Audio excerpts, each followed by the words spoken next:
салом ҳамҷиёрони хабар-тиҷӣ, ман Набиҷон Юсупов бо шумо мебошам. Дӯстони азиз, лайк монданро фаромӯш накунед ва ба канали мо обуна шавед. Сарвазири Русия Дмитрий Медведев чанде пеш наворе нашр кард, ки дар он ҳамроҳи сагчае, ки Бердимуҳаммадов ба ӯ ҳадя карда буд, гашту гузор мекунад. Дмитрий Медведев навори гашту гузор бо саги ҳадянамудаи Бердимуҳаммадовро нашр кардааст. дар видео саг ва Медведев аввал дар қароргоҳи сарвазир ва баъдан дар берун сайру гашт мекунанд. Саг бо шарбгинӣ аз дурбини камера аз зинапоя мефарояд.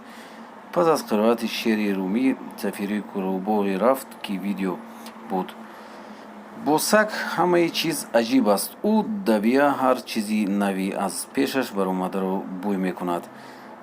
барои онҳое ки аз саргузашти ҳадияи Бердимуҳаммадов мепурсиданд, ин айк аст. ӯ 4 моҳ дорад, навиштааст Медведев дар саҳифаи расмии худ дар ВКонтакте.